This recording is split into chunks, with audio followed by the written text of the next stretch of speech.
వందే మాత్రం. నేను మీ journalist Navatha. Welcome to our political. Hindenburg అనే ఒకే ఒక్క నివేదిక భారతీయ షేర్ మార్కెట్ ని ఎలా షేక్ చేసిందో మనందరికీ తెలుసు. అదానీ గ్రూప్ టార్గెట్ గా వచ్చిన ఆ రిపోర్ట్ వల్ల లక్షల కోట్లు ఆవిరైపోయాయి. కానీ ఇప్పుడు అసలు నిజం బయటపడింది.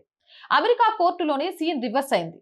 అదానీ మీద పెట్టిన కేసును అమెరికా డిపార్ట్మెంట్ ఆఫ్ జస్టిస్ వెనక్కి తీసుకునే ఆలోచనలో పడింది. అంటే దీని అర్థం ఇదంతా కేవలం అదానీ గ్రూప్ ను ముంచడానికి జరిగిన కుట్ర కాదు, భారతదేశ ఆర్థిక మూలాలను దెబ్బతీయడానికి, మన దేశ పారిశ్రామిక రంగాన్ని ప్రపంచం ముందు బద్నాం చేయడానికి అంతర్జాతీయ జరిగిన ఒక కుట్ర.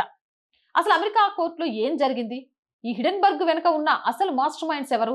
మన భారతదేశాన్ని టార్గెట్ చేయడం వెనుక ఉన్న రహస్యం ఏంటి అనేది ఈ వీడియో ద్వారా మీకు అందజేస్తాను.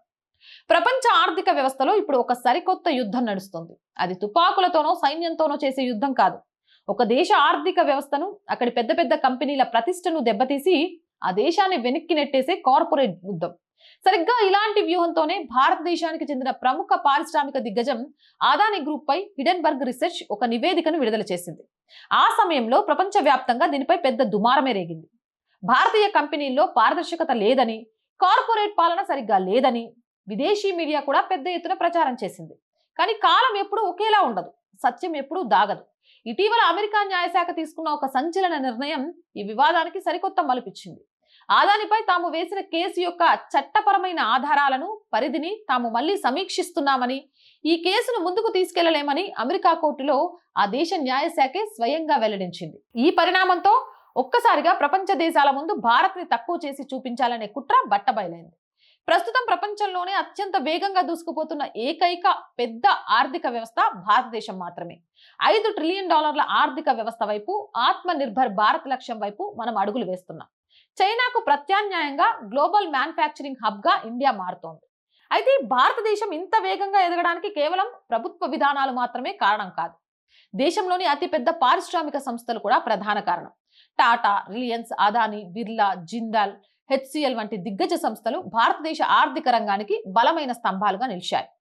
రిలయన్స్ ఇండస్ట్రీస్ 2025-26 ఆర్థిక సంవత్సరంలో దాదాపు 11.75 లక్షల కోట్ల రికార్డు టర్నోవర్ ని సాధించింది.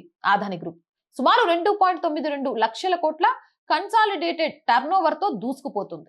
ఆదిత్య బిర్లా గ్రూప్ ఇక గ్లోబల్ టర్నోవర్ $65 బిలియన్ పైమాటే. హెచ్సిఎల్ టెక్నాలజీస్ వార్షిక ఆదాయం 1 లక్ష కోట్లకు పైగా ఉంది. టాటా గ్రూప్ ప్రపంచవ్యాప్తంగా లక్షల కోట్ల వ్యాపార సామ్రాజ్యాన్ని నడుపుతుంది. OP Jindal group steel, energy, infrastructure రంగాలలో దేశాన్ని ప్రపంచంలోనే అగ్రస్థానంలో నిలబెడుతోంది. ఇలాంటి కంపెనీల ఆర్థిక శక్తి కేవలం ఆయా కార్పొరేట్ సంస్థల విజయం మాత్రమే కాదు, ఇది భారతదేశం యొక్క అసలైన బలం. కానీ భారతదేశం ఈ స్థాయిలో గ్లోబల్ లీడర్ గా ఎదగడం కొన్ని అంతర్జాతీయ శక్తులకు, విదేశీ షార్ట్ సెల్లర్లకు అస్సలు నచ్చడం లేదు. ఎలాగైనా భారత్ ని అడ్డుకోవాలనే కుట్రలో భాగమే ఈ హిడెన్బర్గ్ నివేదిక. హిడెన్బర్గ్ నివేదిక వచ్చిన తరుణంలో భారతీయ స్టాక్ మార్కెట్ తీవ్రమైన ఒడిదుడుకులకు లోనైంది. అదానీ గ్రూప్ షేర్లు భారీగా పడిపోయాయి. విదేశీ ఇన్వెస్టర్లలో ఒక రకమైన ఆందోళన నెలకొంది. అంతర్జాతీయ మీడియా దీనిని పెద్ద ఎత్తున హైలైట్ చేస్తూ భారతదేశంలో పెట్టుబడులు పెట్టడం సురక్షితం కాదు అనే భావనను కల్పించడానికి ప్రయత్నించింది. ఈ నెగిటివ్ ప్రచారం వల్ల కేవలం అదానీ గ్రూప్ కు మాత్రమే నష్టం జరగలేదు. భారతీయ మార్కెట్లలో పెట్టుబడులు పెట్టిన లక్షలాది మంది సామాన్య ఇన్వెస్టర్ల డబ్బు కూడా ప్రభావితమైంది. భారతదేశ కార్పొరేట్ గవర్నెన్స్ ప్రమాణాలను ప్రపంచం ముందు ప్రశ్నార్థకం చేశారు. అంటే ఒకే ఒక్క రిపోర్టుతో భారతదేశ పెట్టుబడుల ప్రతిష్టను, ఆర్థిక విశ్వసనీయతను పూర్తిగా దెబ్బతీయాలని చూశారు. ఈ వివాదంపై భారతదేశ అత్యున్నత చట్టపరమైన సంస్థలు రంగంలోకి దిగాయి. భారత సుప్రీంకోర్టు పర్యవేక్షణలో మార్కెట్ నియంత్రణ సంస్థ సెబీ చాలా లోతుగా విచారణ చేపట్టింది. ఈ సుదీర్ఘ దర్యాప్తులో అదానీ గ్రూప్ ఎలాంటి తప్పు చేయలేదని తేలింది.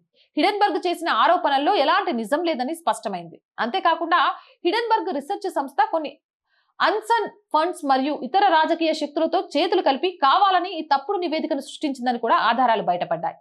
మన దేశంలో క్లీన్ చీట్ వచ్చిన తర్వాత కూడా కొందరు విమర్శలు చేస్తూనే ఉన్నారు. కానీ ఇప్పుడు అసలు మలుపు అమెరికా నుండి వచ్చింది. America department of justice Adani group పై వేసిన కేసు చట్టపరంగా నిలబడదని భావించి దానిని ఉపసంహరించుకునేలా అడుగులు వేస్తోంది. తాము సేకరించిన సాక్ష్యాలు, పరిధి మరియు చట్టపరమైన అంశాలు లోపభూయిష్టిగా ఉన్నాయని అమెరికా న్యాయశాఖే స్వయంగా ఒప్పుకోవడం విశేషం. ఏ ప్రాసిక్యూషన్ అయితే కేసు పెట్టిందో ఆ ప్రాసిక్యూషనే ఇప్పుడు వెనక్కి తగ్గుతుండటంతో అసలు మొదట్లో అదానీపై చేసిన ఆరోపణల వెనుక ఎంతటి రాజకీయ, కార్పొరేట్ కుట్ర దాగి ఉందో అందరికీ అర్థమవుతుంది. అమెరికా కోర్టులోని ఈ పరిణామం భారతదేశ పారిశ్రామిక రంగానికి దక్కిన అతిపెద్ద క్లీన్ చీట్ అని చెప్పొచ్చు. మనం ఒక ముఖ్యమైన విషయాన్ని ఇక్కడ అర్థం చేసుకోవాలి. భారతదేశంలోని పెద్ద పెద్ద పారిశ్రామికవేత్తలు అంటే కేవలం లాభాలు ఆర్జించే వ్యాపారస్తులు మాత్రమే కాదు, వారు ఈ దేశానికి నిజమైన సంపద సృష్టికర్తలు. లక్షలాది మంది యువతను ఉద్యోగులు ఇస్తున్న జీవనదాతలు. టాటా, రిలయన్స్, ఆదాని, బిర్లా వంటి సంస్థలు ప్రత్యక్షంగా మరియు పరోక్షంగా కోట్లాది మంది భారతీయులకు ఉపాధిని కల్పిస్తున్నాయి. ఈ కంపెనీలు ప్రతి సంవత్సరం ప్రభుత్వానికి వేల కోట్ల రూపాయల పన్నులు చెల్లిస్తాయి. ఆ పన్నుల డబ్బుతోనే మన దేశంలో ప్రభుత్వ పాఠశాలలు, ఆసుపత్రులు, గ్రామీణాభివృద్ధి, మౌలిక సదుపాయాల కల్పన మరియు సంక్షేమ పథకాలు నడుస్తున్నాయి. మన దేశ భవిష్యత్తుకు అత్యంత కీలకమైన పోర్టులు, విమానాశ్రయాలు, జాతీయ రహదారులు, మెట్రో నెట్వర్క్లు, పవర్ ప్రాజెక్టులు, digital connectivity, telecom, green energy, data సెంటర్లు, ఆర్టిఫిషియల్ ఇంటెలిజెన్స్, సెమీ కండక్టర్స్ వంటి రంగాలలో ఈ పారిశ్రామిక గ్రూపులు భారీ ఎత్తున పెట్టుబడులు పెడుతున్నాయి. వీరు అంతటి రిస్క్ తీసుకొని పెట్టుబడులు పెట్టబడే ఈ రోజు గ్లోబల్ సప్లై చైన్ లో భారతదేశం చైనాను సైతం దాటి ముందుకు వెళ్ళగలుగుతుంది. ఒకప్పుడు భారతదేశం అంటే కేవలం ఒక పెద్ద వినియోగదారుల మార్కెట్ మాత్రమే. అంటే విదేశీ కంపెనీలు ఇక్కడికి వచ్చి వస్తువులు అమ్ముకొని లాభాలు సంపాదించుకునేవి. కానీ ఇప్పుడు సీన్ మారింది. భారతదేశం కేవలం వస్తువులు కొనే దేశం కాదు, వస్తువులను తయారు చేసి ప్రపంచానికి ఎగుమతి చేసి గ్లోబల్ హబ్ గా మారింది. మన భారతీయ పారిశ్రామిక సంస్థలు విదేశీ గడ్డపైకి వెళ్లి అక్కడి కంపెనీలతో పోటీ పడుతున్నాయి. Green energy, digital technology, defence, logistics రంగాలలో మన వాళ్ళు ప్రపంచ దేశాలలో పెట్టుబడులు పెడుతున్నారు. భారతదేశం ఇలా గ్లోబల్ ఎకనామిక్ లీడర్ గా ఎదగడం జీర్ణించుకోలేని కొన్ని శక్తులు మన దేశ పారిశ్రామికవేత్తల ప్రతిష్టను మసకబార్చడం ద్వారా భారతదేశ ఆర్థిక వ్యవస్థకు బ్రేకులు వేయాలని చూస్తున్నారు.